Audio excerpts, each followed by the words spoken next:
Welcome to today's webinar. The topic today is using Python console in RFEM 6. My name is Andreas Hörold.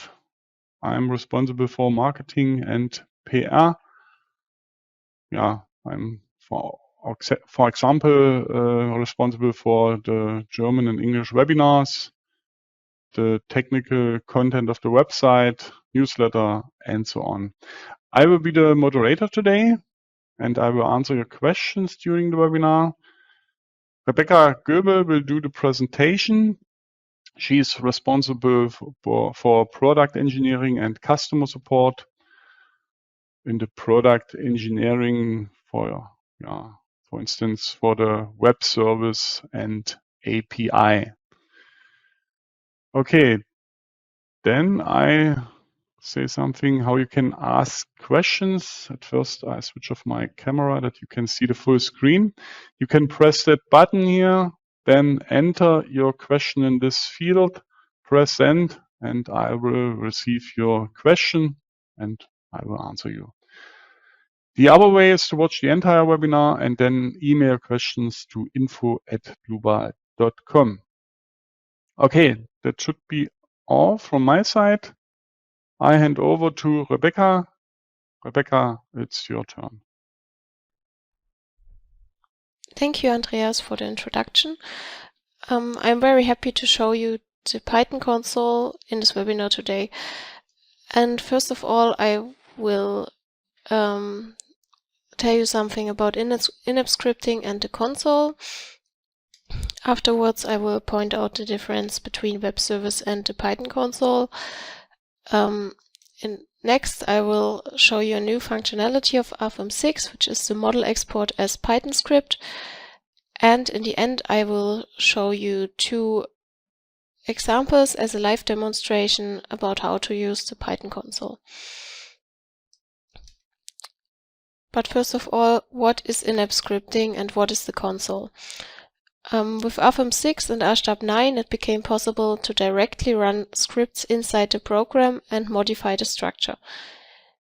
In-app scripting was already possible using JavaScript since a long time, as some of you might already have noticed, but now we also implemented the in-app scripting for Python. With in-app scripting, you can, for example, parameterize your models or automate some tasks, and of course, you can also retrieve information from the model. The scripts can be saved locally, but you can also manage them using the script manager in RFEM. We are offering some example scripts, but you can also add several of your own scripts to the script manager. In the script manager, you can switch between JavaScript and Python, as Python is now also possible to use. The console, on the other hand, allows the direct interaction with RFEM via single commands. With the console, you can also create geometry objects and load cases, settings and loads, but you can there also read out information from the model. And moreover, it's possible to use external libraries in the console. An additional tool of the console is the info box. You can find it at the top of the console, and it contains all available objects and the corresponding parameters. I think this is a very helpful tool, especially when you start using the console, because you can simply look up what object you want to define and see all available parameters, and also how it can be changed in the console. Another new tool is the command prompt button. By clicking the black button, the Windows CMD will open, and there you can install external libraries, like for example pandas or plotly, in the console. You can install these packages in the same way as you would do it in Visual Studio Code, for example, and afterwards you can use the whole functionality of these libraries inside the console. But I will show you both functionalities later in the demonstration part.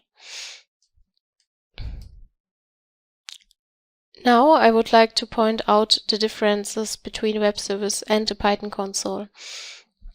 Web services are a type of application programming interface where we use an XML-based information exchange, and our web service offers certain functions to communicate with RFEM in the programming languages C#, Python, and JavaScript.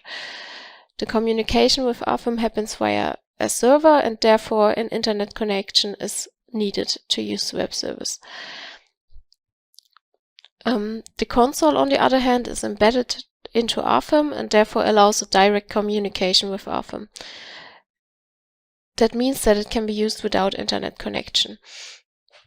The syntax of the Python console is slightly different from our Python high-level functions, but don't worry, the functions are also pretty easy anyway, and you can adapt to it very fast.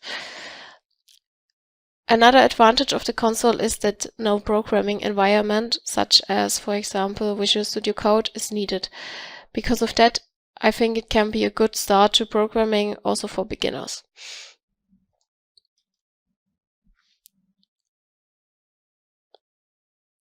Okay, then I would switch, I would first show you the export as Python script, which is a new functionality of RFEM that is available since RFEM version 6.07.0009, which was released last week.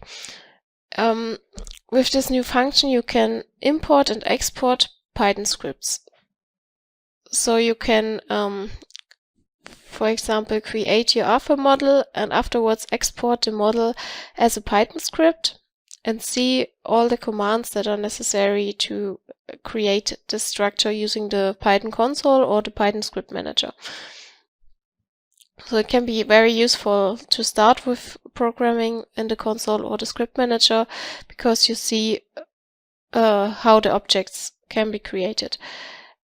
And you can also import a Python script and use this to create a new model. Okay, but that's it from that part. I would like to jump to the demonstration part now.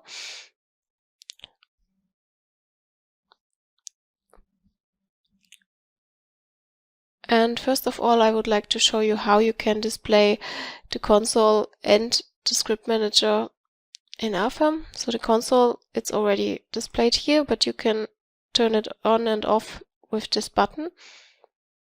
And here at the top you have the switch to switch between the programming languages JavaScript and Python. Next to it there's a button to open the info box where you can find all the objects. For example, we can take a look into nodes and we see all available properties for nodes. And if we choose one of these properties, for example no, we see here the description, that it's the object number, and at the bottom we also see how we have to define it in the console to change this property. And we can also click OK here, and the command is automatically transferred to the console and we can just edit it and use it.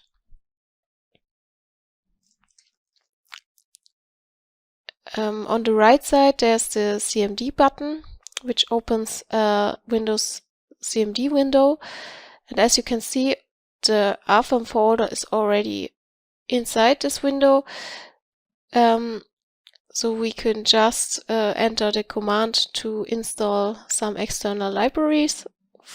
It's the same command as you would use in Visual Studio Code.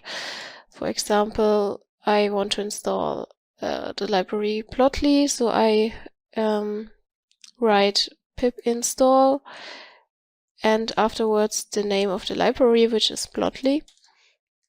Press enter and then the library either gets installed or you get a message like me that this library is already installed on, and I can just use it.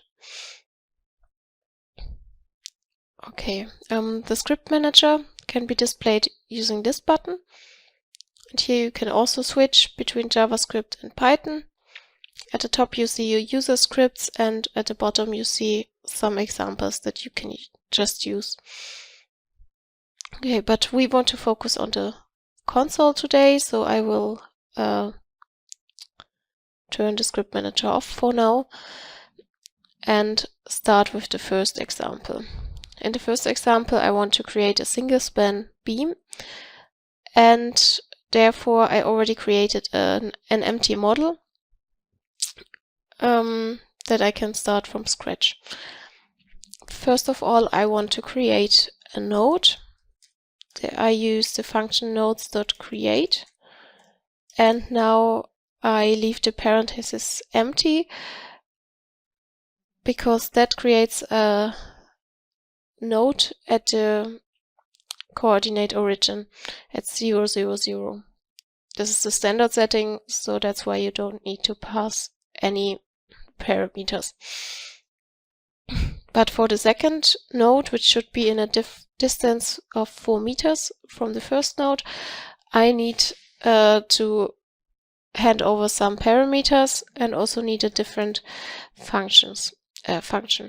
Here I use the function nodes.createStandard, which is the function to create a standard node, and I pass in the node number 2, the x coordinate, y and z coordinate, and press enter, and we see that the node already has been created.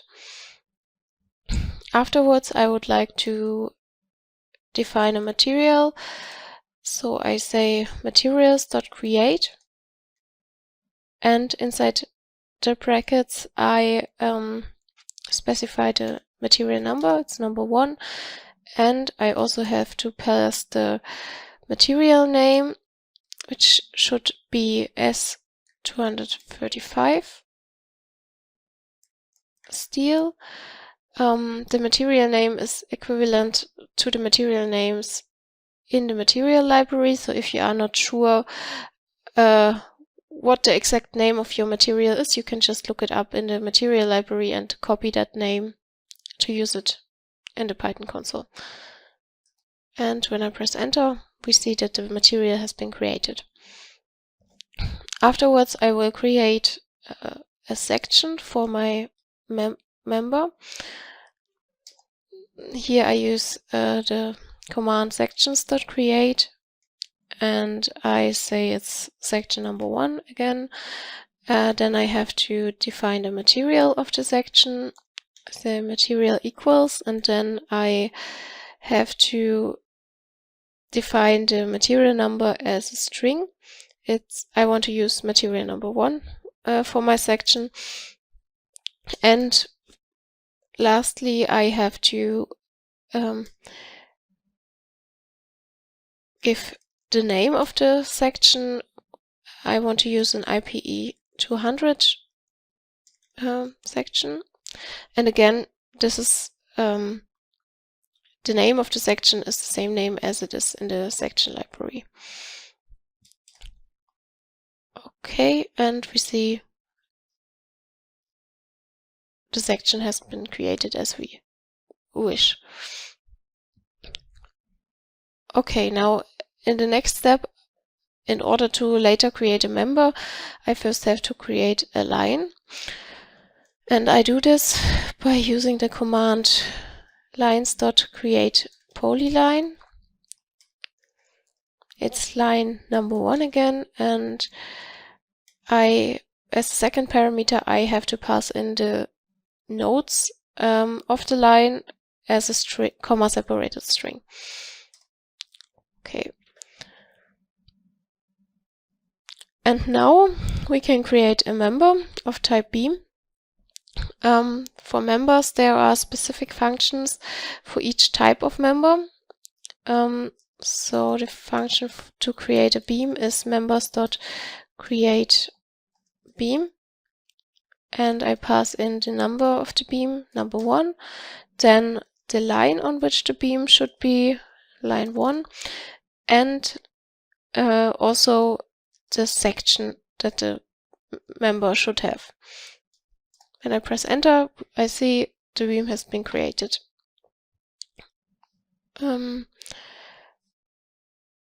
In the next step, I want to create two different types of nodal supports. The first nodal support is created by using nodal supports.create, and in the parentheses I hand over the number of the nodal support 1, afterwards the nodes on which the nodal support should be applied. It's only node 1 in my example, and the next parameter is the spring. It contains all spring constants for the nodal support. I want it to be rigid in all three directions, so I hand over inf in a list. And for the rotation, I define the parameter rotational restraint and also hand over a list.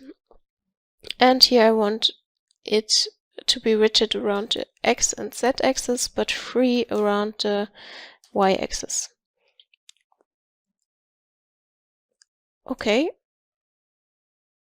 I press enter and the nodal support has been created and already applied to node number 1.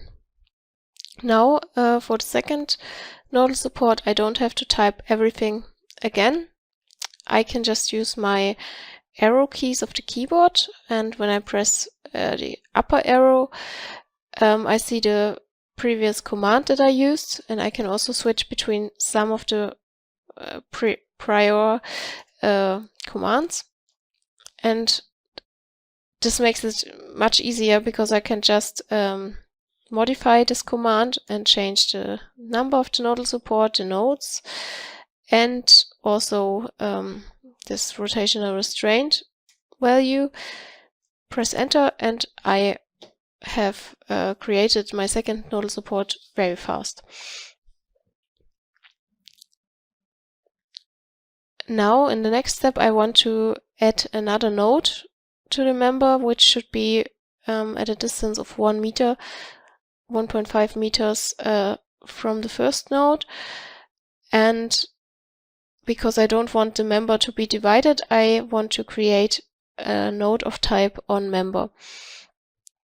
As it was already the same for members, there are also different functions for each type of node. So now we are not going to use nodes.create standard, but nodes.create onMember. And here we enter again the number of the node, number 3, but we don't have to pass in some coordinates, but instead we define the distance of the node from the start. And if you maybe don't know what's the exact name of this parameter, we can now use the info box. Then we search for nodes and search for the correct parameter, which is in this case distance from start absolute. We can copy it here and paste it into our function and set it to 1.5 meters. Press enter and the node of type onMember has already been created. Next, I will define static analysis settings. I use static analysis settings.create, and here I can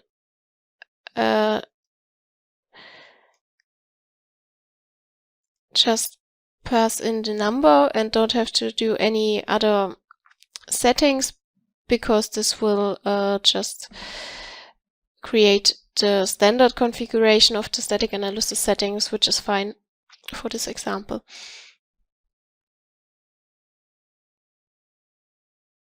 Oh, this was the stability analysis settings, but I wanted to create the static analysis settings. Okay. Now the static analysis settings have been created, and we can now create a load case. I want to create a load case for self-weight and use the command loadcases.create. I pass in the number of the load case, number 1, next the name, self-weight, and as third parameter I have to define the static analysis settings, and it's defined by the name of the static analysis settings here, which is SA1. You can also see this down here. Okay, when I press enter, we see that we have now one load case in our model.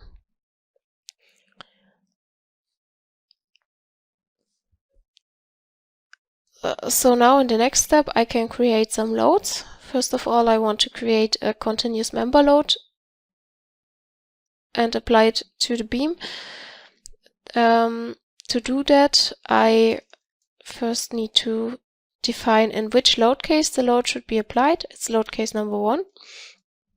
And then I say member loads, because I want to apply a member load in this case, and dot create force. It's the type of load that should be applied. Then I pass in the number of the load 1, then the member on which the load should be. It's member number 1. And lastly, I will define the magnitude of the load, which should be 3000 Newton per meter. For the loads, it's important that you have to pass the magnitude values in SI units, so you have to use Newton and meters. This will create a load of 3 kilonewton per meter on the beam. And we can see that it was successful and can jump to the next load. In the next step, I want to create a nodal load on this node on member that we created. So I define the load case of the load again, load case 1. Say dot nodal loads in this case, and dot create force. It's force number 1. It should be applied on node number 3. The magnitude should be 5000 Newton, which is equivalent to 5 kilonewton. And I can also define the load direction, which is W in this case. Okay, and the load has been created. So now my model is ready. I created every object that I need, but we could also change some parameters. We can not only create parameters using the Python console, but we can also change some objects. So for example, I now want to change the location of this node on member, and especially to change some properties, it's very useful to use this info box here. I can go to nodes again. I already know that the parameter name is distance from start absolute. So I click here, see how it can be changed, and now I can click on OK, and the command is in the console. In the brackets behind nodes, I have to define what node I want to modify. It's node number 3, and after the dot, I specify the property that I want to change. And I can set this now to 3 meters and press enter, and we see that the node and the nodal load have been moved along the beam. Another change that I could make now is to change the rotation of the member. To do so, I take a look into the info box again, go to members and search for the right property.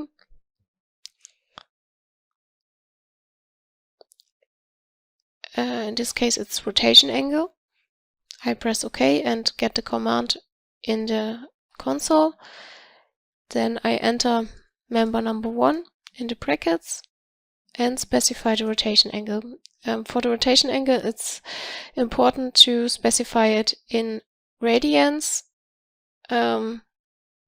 which is in my case 1.57 radians, which is equivalent to 90 degrees. I press enter and we see that the member has been rotated now. Okay, that's it for the first example.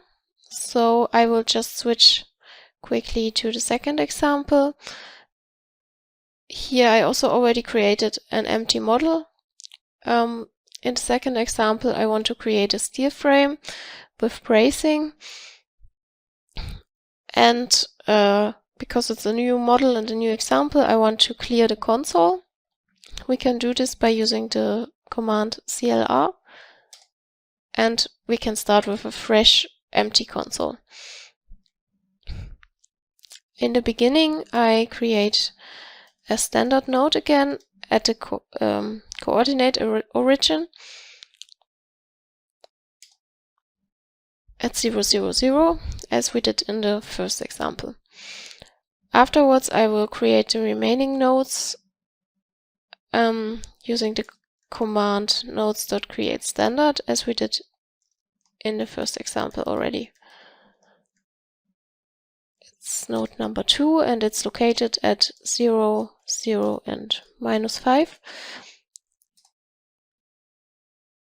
Okay, for the third node I will use my upper arrow key again, that I don't have to type the whole command again. I just changed the node number to 3, the x coordinate to 4, can press enter and I have my node. I do the same for node number 4. And here it's also possible to leave some parameters empty for y and z coordinates, because this node should be located at location 4, 0, 0, and if the coordinates are 0, you can leave them empty because it's automatically applied. Okay. In the next step, I will create my material. I use the command materials.create. It's material number 1, and this time I will use a steel S355. Press enter. Okay. And in the next step, I will create 2 different types of sections. So I want to use one section for the frame and another type of section for the bracings. So for the first section, I use the command sections.create. I pass in again the number of the section, afterwards the material as string, material number 1, and lastly the name of the section, and here I want to use an HEA 200. Okay, and for the bracings I want to use another section. It's section number 2. The material is material number 1 again, and the name of the section is R14. Okay, and we see both sections have been successfully created. Now I will create the lines as preparation to later create the members. So I use the command lines.create polyline again and pass in the nodes as comma separated string. Okay. By using my arrow keys, I can do this pretty quickly. It's now line number 2 and nodes 3 and 4. Okay.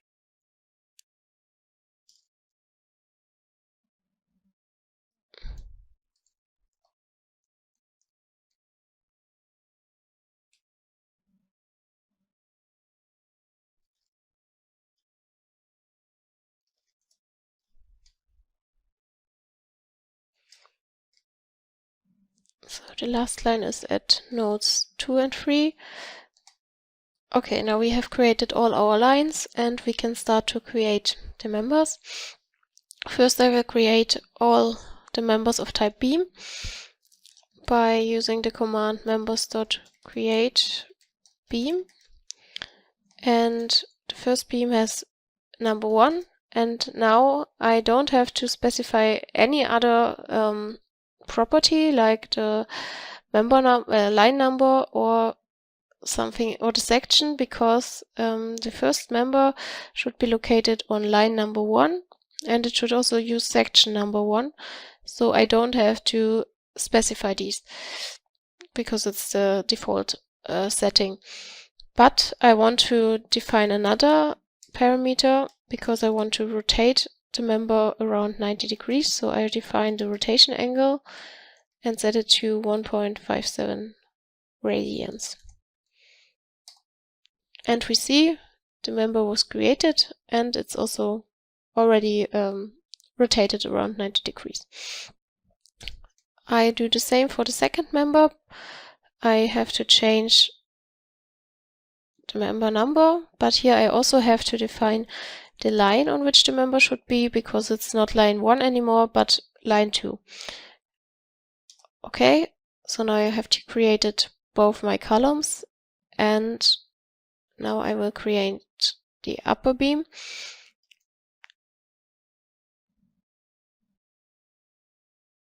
It's located on line 5, and this time I don't have to use the rotation angle. Yeah, I can just click enter and our frame is ready. Now I will create the bracings. For the bracings I want to use members of type tension, so we have another function for these type of member. So we use members.create tension and we pass in the number of the beam, the line, and the section. This time we have to specify the section because it's not section 1 but section 2.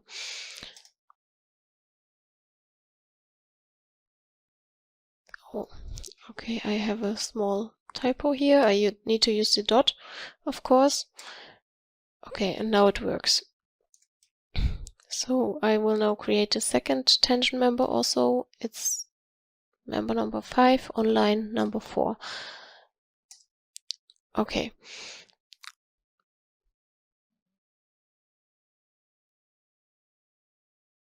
In the next step I will again create 2 nodal supports. These are the same nodal supports as I used in the first example.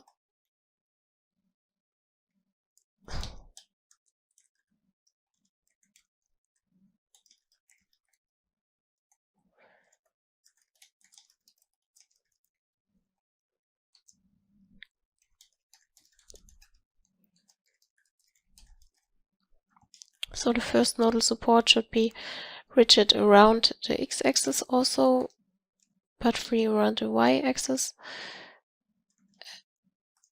Okay.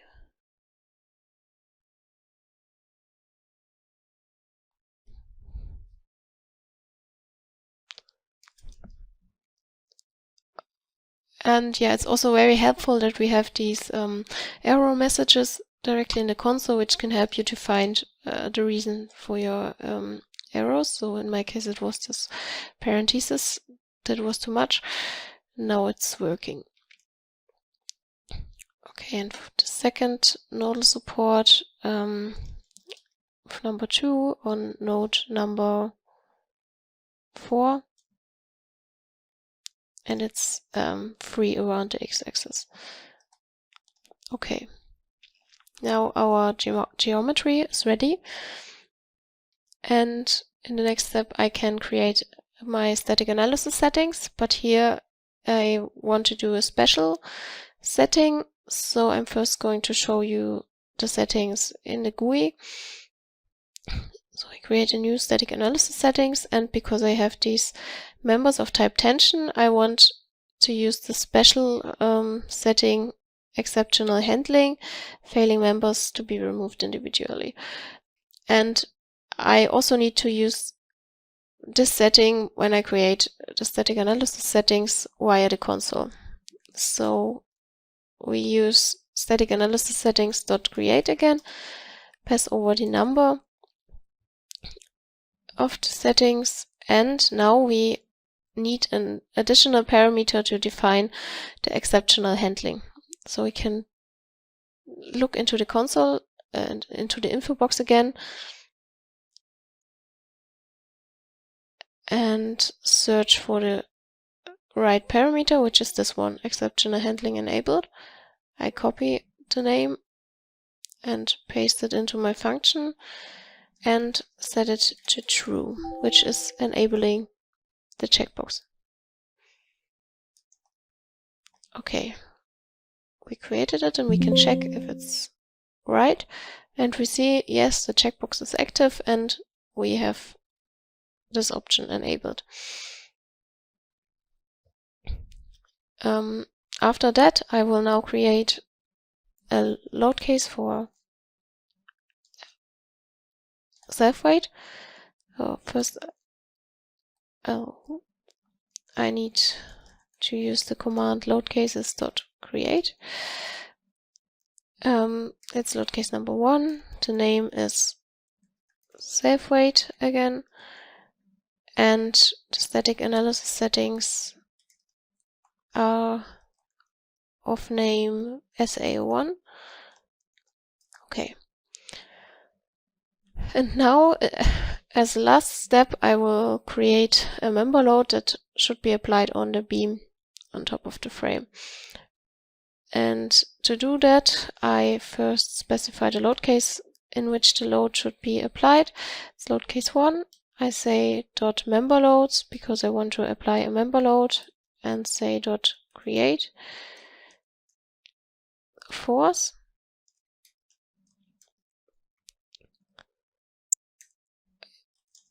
It should be applied on member number 3, which is this one, and the magnitude should be 3 kilonewton per meter.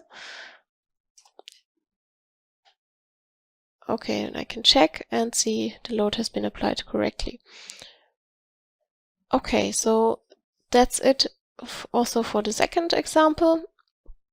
Our model is finally created, and now we could calculate it manually via the GUI, for example, and analyze the structure.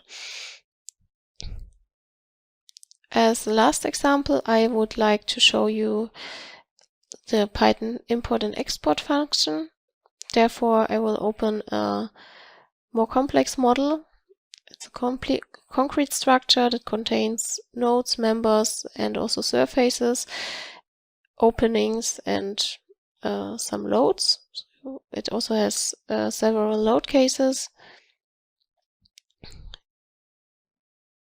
Yeah, and now I can export this structure to a Python script via File, Export, Python script.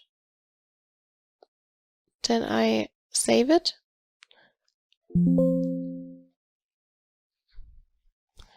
And I can, when I now open this Python script, I can check, for example, how the nodes were created. I see how thicknesses can be created, how the surfaces and openings are created. And this could be very helpful if I want to create my own script that contains surfaces, for example. But I could now also import this Python script to create a new structure. So I will use File, Import Python script. I choose my concrete Python script and open this. And it will create a new RFEM file now, and it contains the whole concrete structure. It also contains now all load cases and also the loads. Yeah, so you can see it's pretty easy. It's very fast to create a model using this import function. But you could also use a different way to create the structure using the Python script. So you could also copy the whole script here and go to the console. I will first delete everything from this model and now paste the whole code into the Python console. So it's all the lines now in the Python console. And then I can press enter and see that the structure was also created really quick. And the third way to create the structure would be to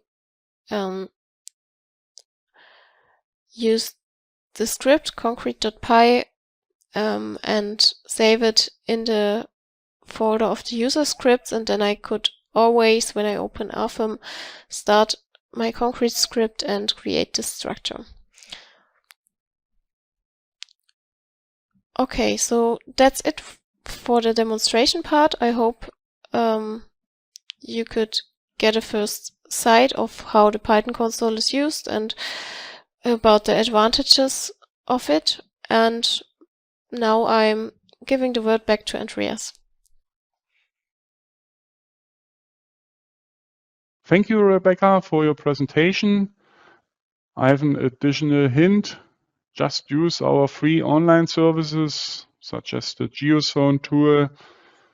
Only a few clicks are for free, but you can buy click packages on our website in the web shop.